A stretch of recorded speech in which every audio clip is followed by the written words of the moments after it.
Hi, this is Brian Otten, Marketing Director for the Greater Wausau Chamber of Commerce.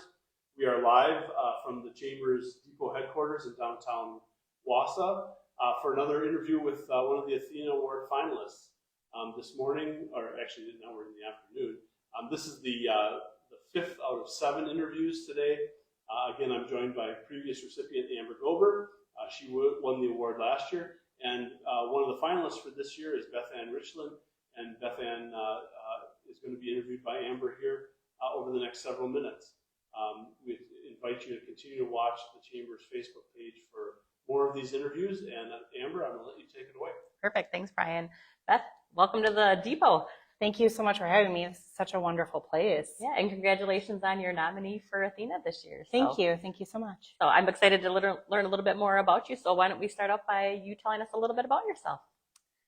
Well, my name is Beth Richlen. I'm the Executive Director at Judicare Legal Aid. I've had that role for about 5 years. I've been with Judicare Legal Aid for 17, and that's about how long I have lived in the Wausau area. I was originally born and raised in Milwaukee, but I love it here. This is where I call home. This is where I am raising my children, and my husband also is employed. So we've been a great part of this community now for quite a few years. Judicare Legal Aid is really my passion in life. I'm very lucky to have this job. It is all about providing free legal services to low-income people. We serve the northern half of the state of Wisconsin. So our home base is here in Marathon County and in the city of Wausau, right downtown. But we get to travel all over northern Wisconsin. It's just a wonderful life. Wonderful. Well, we're glad that you moved up to the Wausau area and are part of our community. So can you share an example of a time that you advocated fiercely for yourself, another person, or a cause? Well, I'd say a big part of my job, and the part that I am very passionate about, is advocating for access to justice for all people in the state of Wisconsin. So that means access to the civil courts in the state. And that's just providing solid information, legal advice, and services to the courts for all the people who live in our service area. Our agency is very focused on low-income people and trying to provide access to people who really can't afford attorneys and need access to courts to resolve their disputes. And so we're really very passionate about providing that information and advice. We really believe it is an economic driver in our community and is very important basically to the equality of life in central Wisconsin. Is people need to be able to resolve their disputes. They need to be able to move past their civil problems, resolve them in order to live a healthy, safe, and stable life. So that's something I really am very passionate about. It's something I advocate for on the daily. We work to provide both direct services to low-income people. We work to change the laws. We work to change the procedures, things as simple as forms. We work on websites and all sorts of pro se tools in order to help people who are advocating for themselves. And it's just really the big driver in my life is providing access for all people to our civil justice system. And I think I'm very lucky that as an attorney, I get to do that every day. Absolutely. And it sounds like you probably serve quite a big area. So is there kind of a number that you have as far as like how many people that you serve? And yeah, absolutely. We usually serve about 10 to 15,000 people a year. We close about 3,000 cases in a year, and we keep about that many open. Unfortunately, a huge part of my job is raising money for this cause and trying to provide more services and create more access. And that's because we still reject 3 out of every 5 people who ask for our services. So for every 5 people who are applying through our phone lines, through our online application, we still have to reject them because we don't have enough resources to assist everyone. So that's also a big part of my job is grant writing, grant reporting, seeking out private assistance and funding, and looking nationally to bring in more money to central Wisconsin to help residents here. What a need that this community and others throughout the state definitely have that you guys are fulfilling then. So thank you for all that you do with that. So, can you share an example of how you've acted courageously? Well, to say that access to civil justice is a very controversial sometimes need is I can probably imagine. understating. We serve a lot of victims of crime, a lot of domestic violence victims, sexual assault survivors. And while those might tend to be very popular causes, their access to the court system is often very costly. And so one thing that we do is we advocate on a lot of different levels to change the law, or we provide direct representation to individuals in order to change the law. In one way that we recently did that was a bit controversial to many people in my attorney community, was we were representing victims of crime as third parties in criminal matters. It's very difficult, I think, for the outside world to understand. But when you're a victim of a crime, you do not get representation. Sure. The state, the district attorney, is very much trying to protect the community by prosecuting the person who perpetrated the crime, but they don't necessarily represent the victim. And so sometimes victims have diverse needs, and one of those needs sometimes is for an attorney to advocate for them to have a voice into the prosecution.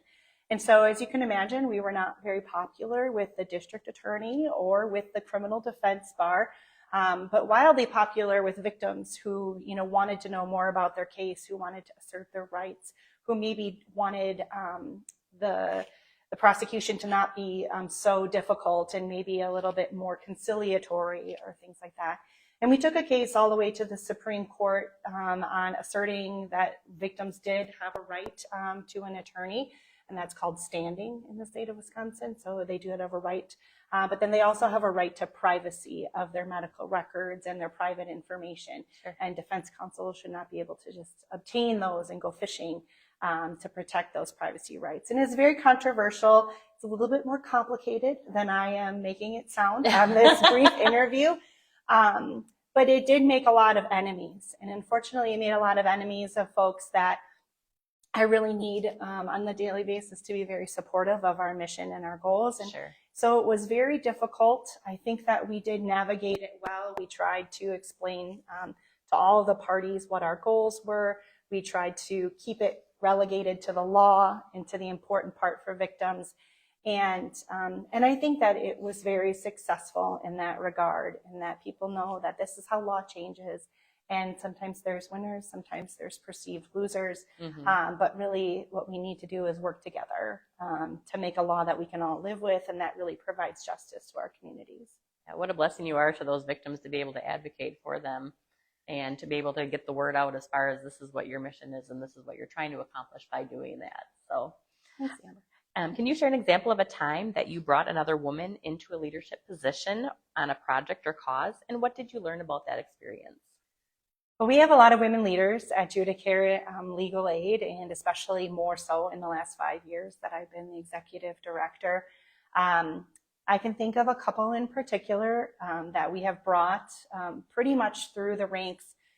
The entry-level position at Judicare Legal Aid would be a client services intake worker. So somebody who answers the phones for people who are seeking assistance, processes their applications, gets them connected to services.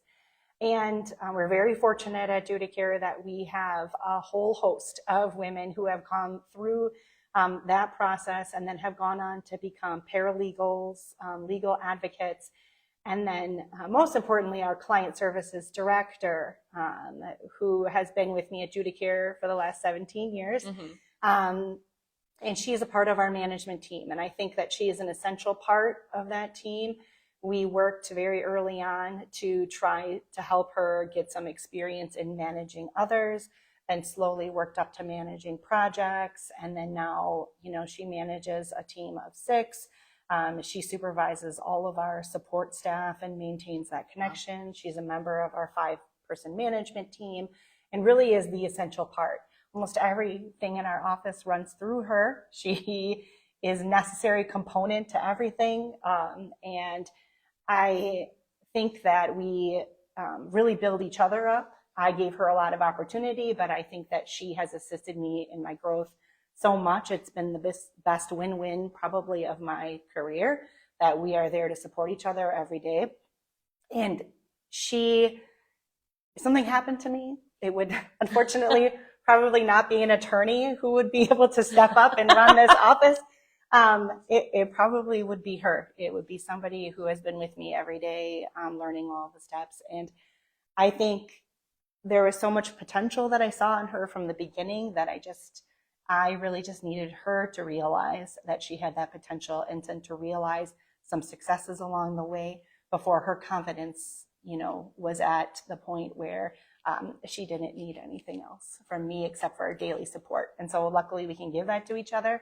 And I think that we're building a much stronger organization because of it. That's fantastic. What a success story that you have right there. And if she didn't know how much you appreciated her before this, she does now. So. Yes, I believe she does know how much I appreciate. I try to tell her, weekly, about how invaluable she is to our team. And I think generally our profession as public interest lawyers, there are a lot more women.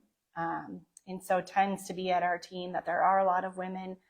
We tend to have a very supportive workplace in that way. I'm very grateful for that. But it just is a very high level of compassion and empathy needed to be the kind of attorney who works doing the kind of work that we do.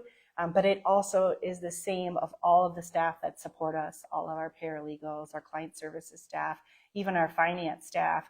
They need to understand our mission, our vision, and it really is very much about constant process improvement so that we can bring that number down. We can reject fewer people for services. If we can increase the efficiency basically in any area, a lot of times it means we can serve more people. And I think that our entire team knows and understands that, and it makes it a great place to grow. Yeah, and it's amazing when you have a team that all has that same mission and they have that same passion on how well everybody works together when they know what's going for a good cause. So. Yes, I'm very fortunate and I love my job, and I hope that I'll be doing it for many more years, helping us grow and doing that in Wausau. Great. So, and can you share an example of how you serve others in the community? I know that we kind of talked a little bit about this, but is there anything else that you wanted to add to that? Well, I am very personally passionate about homelessness. That is a little bit in my wheelhouse at my job, but I am not a practicing attorney anymore at Judicare Legal Aid. I'm the manager. So I'm in the community. I'm still very passionate about homelessness. For many years, I assisted a homeless shelter here in town that unfortunately, took a dive during the pandemic as far as support. And we did have to close our doors. But for almost 12, 15 years, assisting in that homelessness organization was a big part of my life. And I still like to be involved in what's going on in the Wausau area and Marathon County, even in the northern half of the state. In trying to address the underlying causes of homelessness, alcohol and other drug abuse, mental illness, trying to help people find safe and stable jobs that are family supporting, affordable housing, and trying to find safe housing for people that can stand the test of time.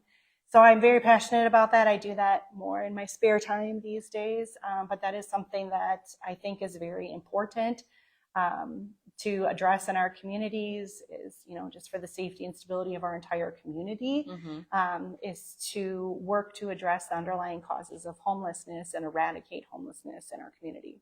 Well, I can definitely see the passion that you have for all these different areas. So thank you for being a part of our community. And I know that not just myself, but others around us appreciate that as well. So, anything else that you would like the viewers to know about yourself, or that you want to be able to say on camera here yet? No. Well,